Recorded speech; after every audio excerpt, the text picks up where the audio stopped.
تب جو آواز صاحب کے حلق سے نکلتی اس کی صاحب کو بھی سمجھ نہیں آتی تھی۔ ان کی باقاعدہ صبح کا آغاز ایک طویل سڑک پر ڈبل مارچ سے ہوتا تھا جہاں انہیں بھگایا جاتا، اور بھاگتے بھاگتے جب ان کی سانس اکھڑنے لگتی، قدم جسم کا ساتھ چھوڑتے محسوس ہوتے اور سارا جسم شدید سردی میں بھی پسینے میں بری طرح بھیگ جاتا، تو اچانک اگلا حکم موصول ہوتا، اباؤٹ ٹرن۔ اس حکم کا مطلب تھا کہ واپس اسکول کی طرف مراجعت کرو، اور جب کیپٹن ولید اور اس کے ساتھی ہانپتے کانپتے اسکول پہنچتے تو وہاں ان کے استقبال کے لیے موجود سٹاف کی گونجدار آوازیں ان کے پردہ سماعت سے ٹکراتی، گیٹ 10 گیٹ 10۔ اس حکم کا مطلب تھا کہ فوراً 10 ڈنڈ پی لو۔ وہ ڈنڈ نکال کر بمشکل پاؤں پر کھڑے ہو کر جیسے ہی دوڑ لگاتے تو نظروں کے سامنے ایک بورڈ آ جاتا جس پر جلی حروف میں یہی حکم دہرایا جاتا، اور اس کے ساتھ ہی سٹاف کی مسکراتی شخصیت دکھائی دیتی جو اس بات کا اعلان تھا کہ وہ خود کو اکیلے نہ سمجھیں اور کسی کمزوری کا مظاہرہ ہرگز نہ کریں۔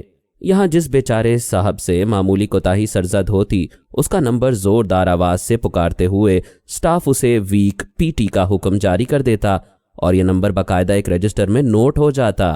ویک پی ٹی کی سعادت 5-6 مرتبہ کیپٹن ولید کو بھی حاصل ہوئی جو اس کے 14 طبق روشن کر جاتی۔ الٹی سیدھی حرکتیں، ڈنڈ، بیٹھک، مختلف جسمانی کرتب کروانے کے بعد جب ان کا جسم پسینے سے شرابور ہو جاتا اور پسینہ مسلسل آنکھوں میں گرنے سے کچھ دکھائی بھی نہ دیتا تو حکم ملتا کہ زمین پر لیٹ جاؤ۔ جب سٹاف کو یقین ہو جاتا کہ اب صاحب پسینے کے ساتھ ساتھ مٹی میں بھی مٹی ہو چکا ہے تو اسے چھٹکارا ملتا۔ کیپٹن ولید اور اس کے ساتھی پی ٹی پریڈ کے بعد جب بیرک میں آتے تو اپنی بنیان اتار کر خود کو اردلی کے سامنے پیش کر دیتے جو تولیے سے ان کے سر اور کندھوں کو صاف کر کے انہیں ان کی اصلی حالت میں واپس لوٹاتا۔ یہ وقفہ 1 گھنٹے کا ہوتا جس کے بعد وہ ڈانگری پہن کر سٹیل ہیلمٹ ہاتھوں میں اٹھائے اسکول کی راہ لیتے۔ یہاں داخلے کے چند روز بعد ہی کیپٹن ولید کو بھی باقی افسران کی طرح اپنی گردن، کندھوں اور جسم کے دیگر حصوں میں سخت اینٹھن کا احساس ہوا جس کے ساتھ ان کا گلا بھی بیٹھنے لگتا۔ یہ سب اس جان توڑ مشقت کا انعام تھا جو ان کی تربیت کا حصہ تھی، لیکن جلد ہی وہ اس کے عادی ہو گئے اور وہ وقت بھی آ گیا جب ان کا جسم ہر قسم کی مشقت اور درد سے بے نیاز ہو گیا۔ پی ٹی کے بعد انہیں دیگر مراحل سے گزارا جاتا جن میں مارک ٹاور سب سے سخت مرحلہ تھا۔ یہاں ہر جگہ اکیڈمی کی طرح سٹاف کا حکم چلتا تھا۔ سٹاف جب چاہتا جہاز کو فضا میں اچانک ساکت کروا دیتا اور جہاز رن وے سے اڑے بغیر اچانک ڈراپ زون پر پرواز کرنے لگتا۔ تربیت کے اور بہت سے مراحل میں ایک مرحلہ معلق ہارنس کا تھا۔ انگریزی میں اسے سسپینڈڈ ہارنس کہتے ہیں۔ انہیں ہارنس میں جکڑ کر ایک اونچے سے پلیٹ فارم پر لٹکا دیا جاتا اور ایک سٹاف سامنے کھڑا مختلف قسم کی صورتحال کی منظر کشی کرتا رہتا۔ کبھی کہتا کہ نیچے دائیں جانب نہر آ گئی، طالب علم وہ کارروائی کرتا جو نہر سے بچنے کے لیے کی جا سکتی۔ پھر حکم ملتا کہ تم درخت پر گرنے والے ہو، بچو۔ طالب علم ڈوریوں کو کھینچ تان کر درخت سے بچتا تو پتہ چلتا کہ وہ بجلی کے تاروں پر آن گرا ہے۔ اب اصولاً تو اس کی روح قفس عنصری سے پرواز کر جانی چاہیے، لیکن اسے پھر زندہ قرار دے کر کہیں اور اترنے کا حکم ملتا۔ اس ساری کارروائی کے دوران بازو شل ہو جاتے، ڈوریاں کھینچ کھینچ کر ہتھیلیوں میں خون چھلکنے لگتا، گردن یوں ڈھلک جاتی جیسے من کا ٹوٹ گیا ہو۔ ہارنس کی پٹیاں ایسی نازک جگہوں سے گزرتی ہیں کہ طلباء بلبلا کر دعا کرتے کہ اے کاش ان کا پیراشوٹ ہی نہ کھلا ہوتا، وہ جہاز سے بندھے رہ جاتے۔ تنگ آ کر کوئی چیخ اٹھتا، سٹاف اتنی دیر میں تو انسان چاند سے زمین پر پہنچ جاتا ہے، ہم جہاز سے زمین پر نہیں پہنچے۔ اور سٹاف مسکرا کر کہتا، صاحب بچیں ابھی آپ جھیل میں اتر رہے ہیں، تیار ہو جائیں، زمین آ رہی ہے۔ وہ پوزیشن بنا کر لینڈ کرنے کو تیار ہو جاتے، لیکن زمین آتے آتے پھر قیامت میں بدل جاتی۔ اس اڈے سے جان چھوٹی تو انہیں SLFT نے آ لیا۔ سوئنگ لینڈنگ فال ٹرینر ہوا تیز چل رہی ہو تو پیراشوٹ نیچے اترنے کے ساتھ ساتھ جمپر کو دائیں بائیں جھولا بھی جھلاتا رہتا ہے، اور ایسی حالت میں زمین پر اترنے کی تربیت SLFT پر دی جاتی ہے۔ بیرومیٹر کے مطابق ہوا کا دباؤ کم ہو یا زیادہ طلباء اسے خندہ پیشانی سے برداشت کر لیتے ہیں، لیکن اگر سٹاف کا پارا چڑھ جائے تو پھر ہواؤں میں جو شدت آتی ہے اسے کوئی بیرومیٹر ریکارڈ ہی نہیں کر سکتا۔ تربیت کا طریقہ یہ تھا کہ طالب علم ہارنس پہنے ایک اونچے پلیٹ فارم سے چھلانگ لگاتا ہے اور کچھ تختوں سے لٹکا جھولتا رہتا۔ جب اس کی رفتار کم ہونے لگتی ہے اور وہ زمین کی طرف آ رہا ہوتا ہے تو اسے وارننگ دیتے ہوئے رسے ڈھیلے کر دیے جاتے اور وہ بتائے گئے طریقے کے مطابق زمین پر آ گرتا طالب علم پلیٹ فارم چھوڑ کر مخالف سمت میں بلند ہو رہا ہوتا کہ رسے ڈھیلے کر دیے جاتے اور وہ تباہ شدہ جہاز کی طرح سیدھا زمین پر آ رہتا۔ ایک لمحے کو تو اس میں زندگی کے آثار مفقود ہو جاتے، لیکن پھر سٹاف کی آواز ابھرتی، اٹھیں اٹھیں، کھڑے ہو جائیں، جہاز سے چھلانگ لگائیں گے تو موسم آپ کی مرضی کا نہیں ہوگا، ہوا اپنی مرضی سے چلتی ہے، آپ آنکھیں کھلی رکھا کریں۔ اب انہیں جہاز میں سوار ہونا سکھایا گیا، اڑتے جہاز میں توازن برقرار رکھنے کی مشق کرائی گئی اور سٹیٹک لائن تھامنے کے آداب سے روشناس کرا دیا گیا۔ جمپر جہاز سے چھلانگ لگاتا تو پشت پر سوار پیراشوٹ نائلن کی ایک مضبوط رسی سے بندھا ہوتا، جس کا دوسرا سرا جہاز میں لگی لوہے کی ایک سلاخ سے بندھا رہتا۔ چھلانگ لگانے پر جب اسی رسی میں تناؤ پیدا ہوتا تو جھٹکے سے پیراشوٹ کھل جاتا اور یہ رسی خود ٹوٹ کر جمپر کا ناتا جہاز سے توڑ دیتی۔ یہی رسی سٹیٹک لائن کہلاتی۔ دایاں ہاتھ کاندھے سے اوپر اٹھائے کھڑے کھڑے اسے اس وقت تک تھامے رکھنا ہوتا تھا جب تک چھلانگ لگانے کے لیے آپ جہاز کے دروازے تک نہ پہنچ جائیں۔ اسے تھامے رکھنے کی مشق کے دوران ایک بار ایک طالب علم کا بازو کچھ ڈھیلا پڑ گیا تو ٹریننگ کے صوبے دار صاحب آنکھیں لال پیلی کرتے اس کے سر پر سوار ہو گئے۔ صاحب، آپ نے سٹیٹک لائن پکڑ رکھی ہے یا گدے کی لگام پکڑی ہے؟ اور موصوف کا بازو خودکار مشین کے لیور کی طرح خود بخود بلند ہو گیا۔ اب وہ جہاز میں سوار ہونا بھی سیکھ چکے تھے، اس میں بیٹھنا اور چلنا پھرنا بھی، چھلانگ لگانا اور زمین پر اترنا بھی، لیکن ایک مرحلہ اور بھی تھا، جیپ ڈریگ، یعنی جیپ سے بند کر گھسیٹا جانا۔ اس کا فلسفہ یہ بیان کیا گیا کہ اگر ہوا تیز چل رہی ہے تو زمین پر اترنے کے بعد پیراشوٹ خود بخود بند نہیں ہو جاتا، بلکہ جمپر کو گھسیٹے لیے پھرتا ہے۔ ایسے میں خود کو پیراشوٹ سے آزاد کیوں کیا جائے؟ اسی کی تربیت کے لیے یہ انتظام کیا گیا تھا، جس کے تصور سے ہی رونگٹے کھڑے ہو جائیں۔ طلباء کو ہارنس پہنا، جیپ سے باندھ، پشت کے بل زمین پر لٹا کر جیپ چلا دی جاتی۔ ایک خاص رفتار پر پہنچ کر حکم ملتا، گو۔ اس کا اردو ترجمہ تو یہی ہونا چاہیے کہ چلے جاؤ۔ اب ہوتا یہ ہے کہ طالب علم بیچارہ جیپ کے پیچھے مہیب آب کی طرح تڑپ رہا ہے، دیوانوں کی طرح سر پٹک رہا ہے، لیکن ڈرائیور کی سیٹ پر بیٹھے صاحب ہیں کہ انہیں معلوم ہی نہیں کہ بریک کہاں ہے۔ ان کا علم صرف ایکسیلریٹر تک محدود ہے اور ان کا پیر اس پر سے کبھی اٹھ جاتا ہے، کبھی دب جاتا ہے۔ جیپ ڈریگ میں ڈرائیور کے پاؤں کے اٹھنے دبنے سے طلباء جس طرح مر مر کے جی اٹھتے ہیں، اس کی گواہی اسکول کے باہر سے گزرنے والے اکثر لوگ دے سکتے تھے۔ وقت کے ساتھ ساتھ لوگ اس منظر کی تشریح بدل دیتے ہیں۔ جنگ کے دنوں میں لوگ کہا کرتے تھے، یہ جنگی قیدی ہیں، انہیں سزا دی جا رہی ہے۔ امن کے دنوں میں یہ جنگی قیدی دشمن کے جاسوس کہلواتے یا فوج کے بھگوڑے۔ شروع میں سکھایا کم اور گھسیٹا زیادہ جاتا۔ جب سکول کے سٹاک سے روئی کے پیڈ اور ٹنکچر آیوڈین کم ہونے لگتے تو طلباء کو کامیاب قرار دے کر اس مشق کے اختتام کا اعلان کر دیا جاتا، جس پر کیپٹن ولید نے تو باقاعدہ شکرانے کے نوافل پڑھے۔ جیپ ڈریگ کے بعد ٹاور جمپ کی باری تھی۔ طلباء جب تک اس ٹاور سے چھلانگ لگاتے ہوئے سٹاف کو مطمئن نہ کریں، انہیں جہاز پر نہیں لے جایا جاتا۔ جہاز سے چھلانگ لگانا آسان کہ وہاں سوچنے سمجھنے کا موقع ہی نہیں ملتا۔ جمپ کرنے کا حکم ملنے کے بعد ہر شخص دوڑتا ہوا دروازے تک پہنچتا۔ 100 میں کوئی ایک آدھ ہوتا ہوگا جو دروازے پر پہنچ کر ٹھٹکتا ہو، وگرنہ اسی رفتار سے دروازے سے باہر نکل جاتا۔ ٹھٹکنے والوں کو بھی زیادہ غور و فکر کرنے کا موقع نہیں دیا جاتا۔ سٹاف ایک نظر میں اس کا جائزہ لے لیتے ہیں اور سٹیٹک لائن ہارنس اور پیراشوٹ ٹھیک ٹھاک ہوں تو کک لگا کر اسے فضاؤں کے سپرد کر دیا جاتا ہے۔ لیکن اس ٹاور پر سے جمپ کے کئی مراحل ہیں اور ہر مرحلے پر کوئی نہ کوئی سٹاف منکر نکیر کی طرح بڑی گہری نظروں سے ان کا جائزہ لے رہا ہوتا تھا۔ ٹاور سے نیچے بیٹھے صاحب ایک رجسٹر میں ہر غلطی کا اندراج کرتے رہتے۔ ٹاور پر چڑھنے سے پہلے ایک سٹاف ہارنس کا معائنہ کرتا، پھر ایک دیوار پر چڑھا کر جمپ کرواتا، غلطیوں کی نشاندہی کرتا اور ٹاور پر جانے کی اجازت دے دیتا۔ چوتھی منزل تک پہنچتے پہنچتے جمپر کی سٹی گم ہو چکی ہوتی۔ چہرے پر پریشانیوں کے آثار لیے جب وہ آخری منزل پر پہنچتا تو دانت نکالتا، مسکراتا، ایک سٹاف اس کا استقبال کرتا۔ ہکوں کی مدد سے اسے ان پیٹیوں میں باندھ دیا جاتا جو ٹاور سے باہر اوپر لوہے کے ایک رسے سے منسلک ہوتی ہیں۔ این گیٹ پر کھڑا کر کے پہلے جمپر کی پوزیشن درست کی جاتی۔ اتنی بلندی پر آدھا جسم باہر نکال کر کھڑا ہونا، پھر رکوع کی حالت میں جھکتے ہوئے نیچے بیٹھے ہوئے صاحب کو اپنا نمبر بتانا، اپنے پیچھے کھڑے ہوئے سٹاف سے ہدایات وصول کرتے رہنا اور پھر جمپ کرنا۔ یہ ساری کارروائی جمپر بقائمی ہوش و حواس کرتا، لیکن اسے کچھ معلوم نہیں ہو پاتا کہ غلطی کیا ہوئی۔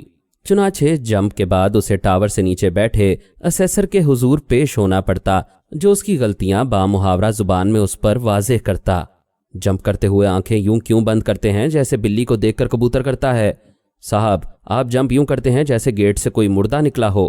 اور اس کے ساتھ ہی دائیں ہاتھ کے انگوٹھے کو زمین کی طرف جھکاتے ہوئے وہ کچھ یوں چلائیں گے، ویک ایگزٹ، انسیٹسفیکٹری، اور جمپر سر جھکائے پھر ٹاور کی طرف یوں چل دیتا ہے جیسے ٹاور پر نہیں سولی پر چڑھنے جا رہا ہو۔ کیپٹن ولید کو تو یہ مرحلہ شوق قریباً 10 مرتبہ طے کروایا گیا، لیکن جلدی انہیں علم ہو جاتا کہ غلطی نہ کرنے پر بھی یہی کچھ ہوتا ہے۔ آخر وہ دن بھی آ گیا جس کے لیے دن گنے جاتے تھے۔ بالآخر یہ تمام مشقیں تمام ہوئیں اور وہ دن آن پہنچا جس کے انتظار میں اس نے پی ٹی کی مشقیں ہنستے کھیلتے برداشت کی تھیں۔ ہارنس کی کرختگی خندہ پیشانی سے جھیل لی تھی اور ساری مشقیں صحیح طریقے سے کرنے کے باوجود سٹاف کی ڈانٹ ڈپٹ مسکراتے ہوئے سنتا رہا تھا۔ صبح سویرے نہا دھو تیار ہو فوجی گاڑیوں میں سوار ہو کر وہ فضائی مستقر پہنچ گئے۔ وہاں ہارنس اور پیراشوٹ پہلے سے موجود تھے۔ یہ ہارنس ان ہارنسز سے قطعاً مختلف تھی جن سے اب تک انہیں پالا پڑتا تھا۔ یہ صاف ستھرے تھے، گرد و غبار سے پاک، نائلون کے دھاگے اور دھات کے حصے باقاعدہ چمک رہے تھے۔ اپنے اپنے پیراشوٹ اور ہارنس اٹھائے وہ سب رن وے پر پہنچ گئے۔ ہارنس پہنا تو پہلے ساتھیوں نے ایک دوسرے کا معائنہ کیا، پھر سٹاف نے ہر کسی کا تفصیلی جائزہ لیا اور ہر طرح سے تیار ہو کر وہ بے چینی سے طیارے کی آمد کا انتظار کرنے لگے۔ افق پر ہر نئے طیارے کی آمد دھڑکنوں کو منتشر کر دیتی تھی۔ رن وے نے تپنا شروع کر دیا تھا۔ کھڑے کھڑے تھک گئے تو بیٹھ گئے، پھر بھی چین نہ آیا تو پشتوں پر جھک گئے اور پیراشوٹ کی ٹیک لے لی۔ ایک دو بار سٹافوں نے منع کیا کہ صاحب ایسے مت بیٹھیں، یہ فوجی طریقہ نہیں ہے بیٹھنے کا، لیکن اس کے علاوہ بیٹھنے کی کوئی اور آرام دہ صورت نہیں تھی۔ صوبیدار صاحب کی گونجدار آواز سنائی دی، صاحب یہ پیراشوٹ ہیں، گاؤ تک یہ نہیں، اپنی ٹانگوں میں جان پیدا کریں۔ اچانک سب کے سب سپرنگ کی طرح اچھل کر کھڑے ہو گئے۔ صوبیدار صاحب نے بات ہی ایسی کہہ دی تھی۔ بالآخر ایک دیو ہیکل طیارہ رن وے پر اترا اور تیزی سے دوڑتا بھاگتا ان کے سامنے آ کر کھڑا ہو گیا۔ سب کو چپ سی لگ گئی، تمام شوخیاں رخصت ہو گئیں۔ صوبیدار صاحب کے چہرے پر بھی ایک گھمبیر سنجیدگی طاری ہو گئی۔ حکم ملنے پر وہ سب سر جھکائے، قطار در قطار جہاز میں داخل ہوئے اور اپنی اپنی جگہوں پر بیٹھ گئے۔ اس جہاز میں داخلے کا طریقہ بھی نرالا ہی تھا۔ عام جہازوں میں تو لوگ باقاعدہ سیڑھیوں کے راستے اوپر چڑھتے ہیں اور جہاز کے پہلوؤں میں بنے ہوئے دروازوں سے اندر جاتے ہیں، لیکن یہاں دروازوں کی بجائے جہاز کی دم پوری کی پوری یوں کھل گئی جیسے کسی دیو ہیکل ویل مچھلی نے اپنا شکار نگلنے کے لیے اپنا جبڑا کھول پھاڑا ہو۔ کچھ دیر بعد جہاز کی ٹیل بند کر دی گئی۔ اب جہاز میں نیم تاریکی تھی اور وہ سب اپنی مخصوص سیٹوں پر تیار بیٹھے تھے۔ طیارے نے رن وے پر دوڑنا شروع کیا اور پھر ایک ہلکے سے ارتعاش کے ساتھ فضاؤں میں بلند ہو گیا۔ سب لوگ چپ چاپ بیٹھے تھے، صرف جہاز کے انجنوں کا شور تھا۔ جہاز اوپر جا رہا تھا۔ اچانک ایک سٹاف کی للکارتی ہوئی آواز ابھری، ہو آر یو؟ جیسے سورہ اسرافیل دوسری بار پھونک دیا گیا ہے۔ سب لوگوں میں یکدم زندگی لوٹ آئی اور ایک گرجتا ہوا جواب وصول ہوا، ایئر بورن، یعنی ہوا بردوش۔ اس کے بعد تو نعروں نے ایک تسلسل اختیار کر لیا۔ ایک کونے سے نعرے ختم ہوتے تو دوسری طرف شروع ہو جاتے۔ طلباء چپ ہوتے تو سٹاف پھر پوچھنے لگتے، ہو آر یو؟ اس نعرے بازی سے توجہ بٹ گئی اور خوف قدرے جاتا رہا۔ اب نگاہیں جمپ ماسٹر پر جمی ہوئی تھیں، جو دونوں قطاروں کے درمیان ایسی جگہ کھڑے تھے جہاں سے سب کو نظر آ سکیں۔ اچانک جہاز کے دونوں طرف کے دروازوں کے عین اوپر سرخ بلب جل اٹھے۔ جمپ ماسٹر نے تالی بجا کر سب کو اپنی طرف متوجہ کیا اور ہاتھ کے اشارے کے ساتھ پکارا، 5 منٹس۔ ڈراپنگ زون تک ان کا صرف 5 منٹ کا سفر باقی تھا۔ ایک گڑگڑاہٹ کے ساتھ دونوں طرف کے دروازے اوپر ہٹ گئے۔ جہاز میں روشنی در آئی، ہوا آگ بگولا ہو کر اندر گھسنے لگی۔ جمپ ماسٹر نے پھر تالی بجائی اور پکارا، 2 منٹس، آخری 2 منٹ۔ 2 صدیوں پر محیط یہ لمحات جن میں جانے کتنی قیامتیں گزر گئیں۔ کیپٹن ولید کی تمام حسیات مکمل بیدار تھیں۔ حکم ملا، کھڑے ہو جاؤ۔ جہاز کی رفتار کی وجہ سے توازن برقرار رکھنا بھی مشکل تھا، لیکن اسے اپنا جسم ہلکا پھلکا اور پاؤں مقناطیس سے لگے محسوس ہوئے۔ مشینی انداز میں وہ آخری مشقیں دہرا رہے تھے جن کا مقصد آخری بار اپنا اور اپنے سے آگے کے ساتھیوں کا ہارنس اور پیراشوٹ چیک کرنا اور اوکے رپورٹ دینا تھا۔ رپورٹ مکمل ہوئی تو جہاز کے دروازوں پر لگے سرخ بلب بجھ گئے اور سبز بلب روشن ہو گئے۔ یہ اس بات کی علامت تھی کہ جمپر جمپ کر سکتے ہیں، جہاز محفوظ علاقے پر اڑ رہا ہے۔ جمپ ماسٹر کا حکم سنائی دیا، اسٹینڈ ان دا ڈور۔ سب سے آگے والے جمپر دروازوں میں ڈٹ گئے۔ حکم ملا، جمپ، اور اس کے ساتھ ہی قطار میں حرکت شروع ہو گئی۔ ہر کوئی تیزی سے آگے بڑھتا، اپنی سٹیٹک لائن جھٹکے سے آگے کی طرف دھکیلتا اور باہر فضاؤں میں گم ہو جاتا۔ اب اس کی باری تھی۔ جو ہی دروازہ آیا اس نے آنکھیں بند کی اور چھلانگ لگا دی۔ اس کے جانے کے بعد کیا ہوا کچھ یاد نہیں۔ ایک جھٹکا لگا، آنکھیں کھولیں، اوپر کی طرف دیکھا۔ 35 فٹ قطر کی ایک پروکار چھتری اس پر سایہ فگن تھی اور اسے دور پرے نیلے آسمان کی وسعتیں مسکرا رہی تھیں۔ نیلی چھتری والے کے لیے احساس شکر نے اس کو اپنے حصار میں لے لیا۔ احساس تفاخر الگ سے تھا۔ باقی جمپر نعرے لگاتے، ایک دوسرے سے باتیں کرتے محو پرواز تھے۔ اب صوبیدار صاحب کی بات یاد آئی۔ انہوں نے کہا تھا، خوبصورتی نظر آئے گی جب چھلانگ لگائیں گے آپ جہاز سے۔ وہ ہلکے پھلکے ہواؤں میں اڑ رہے تھے۔ یہی ایک خوبصورت بات تھی۔ دوسرے نیچے زمین کی ہریالی تھی، چھدرے چھدرے مکانات تھے، صاف ستھری سڑکیں تھیں۔ ان رینگتی چھوٹی چھوٹی کھلونے نما گاڑیاں اور ان سب پر سے پرواز کرتے کیپٹن ولید کو پہلی بار پاک فضائیہ کا موٹو ایئر بورن اس سمجھ میں آیا، صحرا است کے دریا است تہ بالو پرماست، یعنی صحرا ہو یا دریا سب کچھ ہمارے پروں کے نیچے ہے۔ ان کی دانست میں زمین ابھی خاصی دور تھی، اس لیے بڑے اطمینان سے ارد گرد کے نظاروں میں کھوئے ہوئے تھے۔ اچانک زمین نے تیزی سے ان کی طرف بڑھنا شروع کر دیا اور چند منٹ بعد وہ زمین پر تھا۔ ٹریننگ سٹاف نے انہیں لینڈنگ کی اتنی مشق کرائی تھی کہ لاشعوری طور پر وہ لینڈنگ پوزیشن میں تھے۔ زمین پر گرتے ہی اس نے اپنا آپ سمیٹا، صاحب یہ ڈراپنگ زون ہے، دشمن کا علاقہ ہے، بیڈ روم نہیں، اٹھ جائیں۔ اچانک ایک سٹاف سامنے آ گیا۔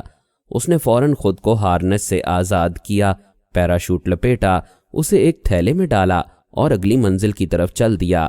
باقی جمپرز بھی یہی عمل دہرا رہے تھے۔ اس کے بعد پہلی 2-3 چھلانگوں تک یہی عالم رہا کہ جہاز رن وے سے اٹھتا اور بلندیوں پر لے جاتا۔ وہ جہاز سے کود جاتے، پیراشوٹ کھلتا تو باچھیں کھل جاتیں۔ لیکن ابتدائی تجربوں کے بعد جب خوف جاتا رہا تو فیصلہ ہوا کہ پڑھائے گئے طریقوں کے مطابق آنکھیں کھلی رکھی جائیں اور ایک ایک لمحے کا مشاہدہ کیا جائے۔ لیکن یہ ابتدائی مشاہدے سے بھی زیادہ دلچسپ تھے۔ پیراشوٹ جمپ کے ابتدائی تجربے اسی طرح ہوتے تھے، لیکن جب خوف جاتا رہتا اور لوگ اس میدان کے کھلاڑی ہو جاتے تو اسکائی ماسٹر کہلاتے۔ تب آسمان کی بلندیوں میں انہیں نت نئی شرارتیں سوچتی ہیں۔ کئی جمپرز مل کر اکٹھے چھلانگ لگاتے ہیں، کبھی ایک دوسرے کے ہاتھ میں ہاتھ دیے دائروں کی شکل میں نیچے آتے ہیں، کبھی پھولوں کی شکل اختیار کرتے ہیں، کبھی قومی پرچم میں مدغم ہو جاتے ہیں۔ اس نے اپنے سٹاف اور سکول کے افسران کو ہزاروں فٹ کی بلندیوں سے پیراشوٹ کھولے بغیر جمپ کرتے دیکھا۔ وہ گولی کی طرح زمین کی طرف آتے اور قریب آنے پر پیراشوٹ کھولتے۔ ایک دفعہ ایک سٹاف تو اتنا نیچے آ گیا کہ خیال ہوا کہ یہ پیراشوٹ کھولنا بھول گیا ہے۔ کچھ دنوں ہی میں اس نے مطلوبہ جمپس مکمل کر لیں اور اس تقریب کا دن آن پہنچا جس میں تربیت کامیابی سے مکمل کرنے والوں کے سینوں پر ونگ کا اضافہ کر دیا جاتا ہے۔ اس دن تمام طلباء کو اپنی اصل حالت میں لوٹ آنے کی اجازت دے دی گئی۔ اس سے پہلے وہ ایک دوسرے کو نمبروں سے پہچانتے اور پکارتے چلے آ رہے تھے۔ وردیاں پہنی تو ہر شخص کے شانوں پر پھول ستارے چمک رہے تھے۔ سینے کے دائیں جانب نام کی ایک تختی بھی ہوتی ہے۔ ایک دوسرے کو نام لے کر پکارا تو خوشگوار حیرت کا احساس ہوا۔ سٹیج کو شامیانوں کی بجائے رنگ برنگی چھتریوں سے سجایا گیا تھا اور ان چھتریوں کے زیر سایہ وردیوں میں ملبوس ان افسران کے اور رنگ بھی لہرا رہے تھے۔ زیر تربیت طلباء کے قریبی عزیز و اقارب بھی اس تقریب میں مدعو تھے۔ مقررہ وقت پر مہمان خصوصی تشریف لائے۔ تلاوت کلام پاک سے تقریب کا آغاز ہوا اور پھر انہوں نے خود اپنے ہاتھوں ترتیب سے کھڑے طلباء کے سینوں پر ونگ لگائے۔ تقریب اختتام کو پہنچی، پریڈ برخاست ہونے کا حکم ملا۔ سب نے ایک ایک قدم آگے بڑھایا، پھرتی سے سلیوٹ کیا اور ابھی مبارکباد دینے کے لیے ایک دوسرے کی طرف مڑے ہی تھے کہ ایک گونجدار حکم سنائی دیا، گیٹ 10، اور سب لوگ زمین بوس ہو گئے۔ ٹریننگ صوبیدار نے آخری لمحہ بھی ہاتھ سے جانے نہیں دیا تھا۔ ادھر چھتریوں کے سایوں میں مہمان کھلکھلا کر ہنس رہے تھے۔ ان میں رجا کی ہنسی نمایاں تھی جو اس کے والدین کے ساتھ آئی تھی۔ مستی خان کی آمد بیرم خان کے لیے اس لیے بھی اچھی خبر تھی کہ اسے عینی شاہد سے کچھ جاننے کا موقع مل رہا تھا۔ ابھی تک اس نے اپنے ذرائع سے ہی اپنے اس انتہائی خفیہ ٹھکانے کی تباہی کی اطلاعات اکٹھی کی تھیں۔ مستی خان کی حالت غیر ہو رہی تھی۔ اس کی جسمانی حالت سے بیرم خان اندازہ لگا سکتا تھا کہ وہ کس مشکل سے اس تک پہنچا ہوگا۔ جس انداز میں بیرم خان نے اس کا استقبال کیا تھا، اس کے بعد تو مستی خان کو بھی یقین ہو چلا تھا کہ وہ واقعی بڑا شاندار ایکٹر ہے اور کامیابی سے کوئی بھی سوانگ رچا سکتا ہے، لیکن اسے اداکاری کی اس معراج تک پہنچانے میں کرنل ارشد کا بھی مکمل تعاون شامل تھا، جس نے اسے اپنے خصوصی سیف ہاؤس میں 1 ہفتے کا ریفریشر کورس کروانے کے بعد اسے اللہ اور حالات کے حوالے کیا تھا۔ کرنل ارشد مقامی ڈیٹ کمانڈر اور اپنے پیشہ ورانہ امور کی ادائیگی میں خصوصی شہرت رکھتا تھا۔ اس کی تقرری عموماً ایسے حساس مقامات پر کی جاتی تھی جہاں ہر لمحہ نئے چیلنجز اس کے منتظر ہوتے تھے۔ مستی خان سے پہلی ملاقات نے ہی اسے اس بات کا یقین دلا دیا تھا کہ قدرت کو اس کی حالت پر خصوصی رحم آیا ہے اور اس نے مستی خان کی شکل میں اسے خاص تحفے سے نوازا ہے۔ مستی خان نے کوئی باقاعدہ ٹریننگ حاصل نہیں کی تھی۔ وہ اپنے تھانے کا طویل عرصے سے کار خاص ضرور تھا، لیکن CID کا کوئی ابتدائی کورس بھی اس نے پاس نہیں کیا تھا۔ کرنل ارشد نے اس ہیرے کو 10-12 روز میں تراش کر دوبارہ میدان عمل میں اتارا تھا اور اسے بیرم خان کے ٹھکانے کی طرف روانہ کرنے سے پہلے اس کا مکمل بیک ڈراپ بھی تیار کیا تھا، جس کے مطابق مستی خان کے مقامی عدالت سے وارنٹ گرفتاری جاری ہو چکے تھے۔ اس کی گرفتاری کے لیے 4-5 مقامات پر باقاعدہ چھاپے مارے گئے۔ اس کا خاندان، جس میں بیوی، والد اور 3 بچے شامل تھے، غائب ہو گیا تھا۔ مقامی NGOز نے ان کے غائب ہونے پر باقاعدہ مظاہرہ کیا تھا اور اسلام آباد میں لگے مسنگ پرسنز کے کیمپ میں ان کی تصاویر کا اضافہ بھی کر دیا گیا تھا۔ مقامی اخبارات میں اس حوالے سے ISI کا باقاعدہ سیاپا بھی ہو رہا تھا۔ ان کی ماورائے عدالت کارروائی پر احتجاج کا سلسلہ بھی جاری تھا، جبکہ مستی خان کے گھر والے یہاں سے دور ایک دوسرے ضلع میں موجود سیف ہاؤس میں محفوظ اور مطمئن زندگی بسر کر رہے تھے۔ بیرم خان بھی ملک صاحب کا تربیت یافتہ تھا۔ اس نے بھی سوات میں اپنا جاسوسی نیٹ ورک پھیلا رکھا تھا، جس کے ذریعے سے مسلسل ISI کی طرف سے مستی خان اور اس کے گھر والوں کے ساتھ ہونے والے ظلم و ستم کی داستانوں کی اطلاع مل رہی تھی، جس سے اس کے دل میں مستی خان کی قدر و قیمت میں اضافہ ہو رہا تھا۔ مستی خان نے، جس کی جسمانی حالت بتا رہی تھی کہ بیچارہ کس طرح 10-12 روز تک پہاڑوں میں چھپتا چھپاتا بھوکا پیاسا اس تک پہنچنے میں کامیاب ہوا تھا، اس کے پاس صرف وہ چائنا کا موبائل فون ہی رہ گیا تھا جو بیرم خان کے قبضے میں جاتے وقت اس کے پاس موجود تھا۔ بیرم خان نے اسے بڑا شاندار موبائل فون بطور تحفہ دینے کی پیشکش کی تھی، لیکن مستی خان نے شکریہ کے ساتھ واپس لوٹا دیا تھا اور کہا تھا کہ وہ اسے مجاہدین کے لیے استعمال کرے، کیونکہ اس کے موبائل میں اس کے بیوی بچوں کی تصاویر اور اس کے پسندیدہ پشتو گانے محفوظ تھے جنہیں وہ خود سے جدا نہیں کرنا چاہتا تھا۔ بیرم خان نے بھی اسے اس کا جذباتی مسئلہ جان کر درگزر کیا تھا۔ اسے مستی خان کی اہمیت کا اندازہ ہونے لگا تھا۔ بیرم خان نے اسے معانقہ کر کے اس کا حوصلہ بڑھایا اور جواب میں مستی خان نے اس کا شکریہ ادا کرتے ہوئے اسے یہاں تک پہنچنے کی ساری کہانی مکمل تفصیلات سے سنا کر اس کے ذہن میں موجود معمولی سا شک و شبہ بھی دور کر دیا تھا۔ اس نے بیرم خان سے کہا تھا کہ انٹیلیجنس والوں نے اس کے بیوی بچوں کو غائب کر کے اپنے لیے عذاب کھڑا کر لیا ہے۔ اب اس کی زندگی کا ایک ہی مقصد ہے کہ وہ بیرم خان کی اسلامی حکومت کے قیام کے لیے لڑتا ہوا جان دے دے۔